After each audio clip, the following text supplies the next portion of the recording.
Hello everyone, আসসালামু আলাইকুম। কেমন আছেন সবাই? আশা করছি অনেক ভালো আছেন।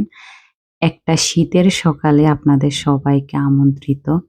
এখানে দেখেন আমাদের অনেক স্নো পড়ছে।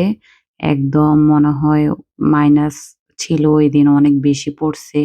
৫ ইঞ্চির মতো।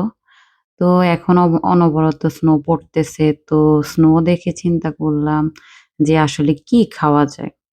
পরে চিন্তা করলাম যে অনেকদিন হলো চিতই পিঠা খাই না। একটু চিতই পিঠা বানাবো। তো এসব চিন্তা করতেছি আর স্নো দেখতেছি। তারপরে এই যে বাসায় আসলাম। আসার পরে এই যে চিতই পিঠা বানাইতেছি। এটা কিন্তু রেডিমেড চালের গুঁড়া, ইনস্ট্যান্ট যে চালের গুঁড়াটা পাওয়া যায় বাংলাদেশ থেকে আসে ওটা। তো ওটাকে আমি মানে সবসময় আমি এরকমই বানাই আর এটা দিয়ে আমার পিঠা অনেক মজা হয়।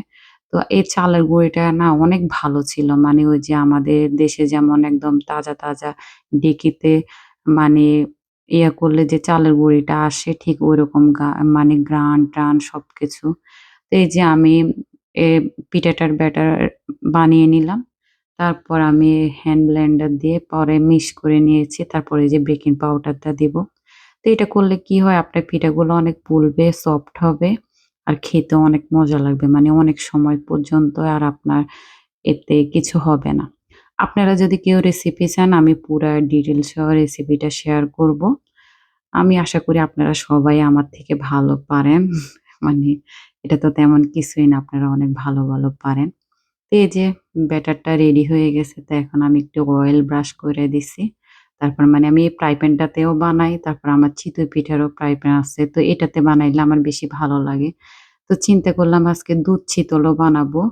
তারপর মানে এটাও করব। মানে এই উদ্দেশ্য করে করছি। আর দুধ শীতল হইলে মানে এই শেপটা অনেক সুন্দর লাগে। এই যে আমার ১ম শেপটা হয়ে গেছে।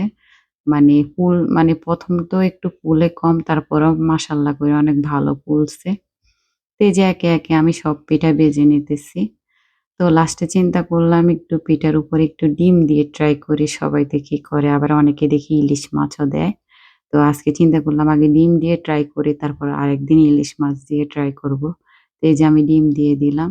মানে খুবই সুন্দর মতো হইছে। আসলে ব্যাটারটা পারফেক্ট হইছে তো আপনি যেটাই বানান সেটাই সুন্দর মতো হবে। তো এই যে আমি অলরেডি দিয়ে দিলাম। আর দেখলাম যে না অনেক সুন্দর হইছে। মানে দেখতেও আমার অনেক ভাল লাগছে যে না পারফেক্টলি একটা হইছে। এই যে দেখেন একটা বানের মতো দেখা যায়।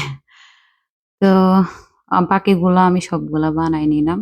বানায় নেওয়ার পরে তো মানে যেগুলা খাওয়া সেগুলো তো আমরা খাইছি। আর বাকিগুলা চিন্তা করলাম যে দুধ চিতই বানাই। তো এই যে আমি দুধ চিতইয়ের জন্য সবকিছু রেডি করব। এই যে আমি এভাবে বানাইছি। তো এখানে মানে গুড় দিয়ে দিছি। এটাও কিন্তু বাংলাদেশ থেকে আসছে। এই গুড়টাও কিন্তু খুবই ভালো ছিল। মানে একদমও পেটে নেই। তো আমি ১ম এ কি করি গুড়ে জাল কইরা তারপর গুড়ের মধ্যে পিঠাটা দিয়ে দিই। এতে করে কি হয় মিষ্টিটা বেশি ঢুকে। তারপরে যখন মানে ০.৫ ঘন্টা পরে তারপর আমি একসাথে মিল্ক এড করি। তো এটা হলো একটা এভাকাডো মিল্ক। এটা হলো আপনার ঘন যে দুধটা আসে এটা কিন্তু রেডিমেড এখানে পাওয়া যায়। তো আমি দুধটা একটা গ্লাসের মধ্যে ঢেলে মাইক্রো ওভেনে গরম করে নিলাম। তারপর দুধটা কিন্তু গরম, গরমই দিতে হবে নইলে পিঠাটা কিন্তু ফেটে যাবে। তো এই যে পিঠা অলরেডি রেডি হয়ে গেছে। কালকে সকালে খাবো।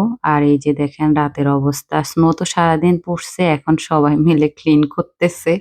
মানে এটা হলো আরেকটা জ্বালা। এই যে দেখেন আমার নেইবার ক্লিন করতেছে। সাথে আমাদেরগুলোও ক্লিন করে দিচ্ছে। উনাকে অনেক ধন্যবাদ। তো আজ এই পর্যন্ত। আপনারা সবাই ভালো থাকেন। আসসালামু আলাইকুম।